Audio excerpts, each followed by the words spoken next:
Okay, so here is the hydraulic jack thing. So this is filled some sort of fluid. This is filled with some sort of fluid, and these are connected. So according to Pascal law, okay, according to Pascal law, here what is the pressure here? It should be equal to here, because any change in the pressure, it's a medium, right? Whole, it's a medium, so it will be diminished throughout the medium. So here at this point, what is the pressure? It should be the same. So this one is P, let me take it as P1 is equal to P2, pressure at this point. So what is pressure actually? Pressure is nothing but force per unit area, right? Force per unit area. So if it is P1, I can write it as F1 by A1, right? So I will be writing it as F1 by A1, okay, so is equal to F2 by A2. okay, for an instant I will be taking this, we don't consider this load for an instance. So I will shift this to here so that I can get this value F2. So F1 A2 divided by A1 is equal to F2. So this is the thing we got here. So saying that if this force is larger, then this force will be also be larger, and if this area is larger, then this force will be larger. If this area is larger, then this force will decrease. So you have to take a small cylinder, very small area, this area, okay, so you will get a larger force. So this thing, if A2 is greater than A1, then you will be getting it as F2 is greater than F1. You will be getting this.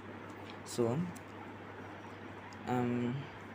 if A2 is lesser than A1, if A2 is lesser than A1, okay, then F2 is less than F1.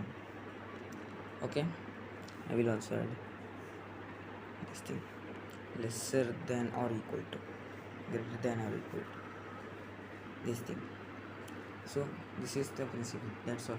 Only if you know the Pascal law, you have got the principle.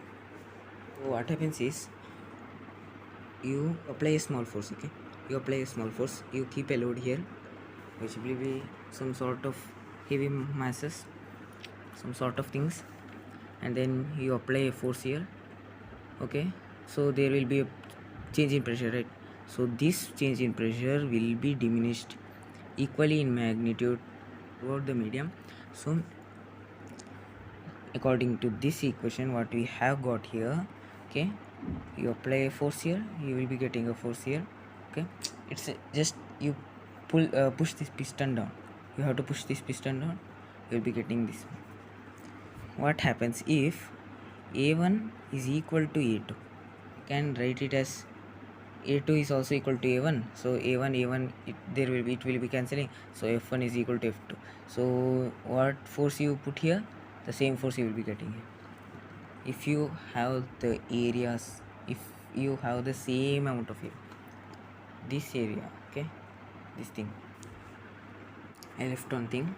So if, okay, if this A2, if A2, okay, if this A2 was equal to 2 times of the A1, it means this area is equal to 2 times this area, means 2 times of this area, 2 A1, okay, then what will you get?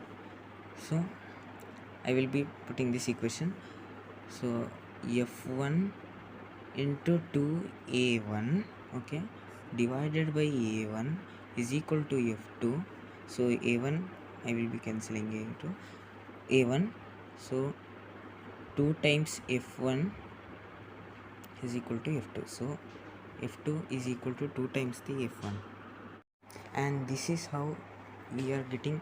Even if you apply a small force, you will be getting a large force, several times of it. It depends on the it depends on the areas of this. It depends on the area of the second thing. Okay, so like we have got, if this area was 2 times of this area, we have got 2 times of the force.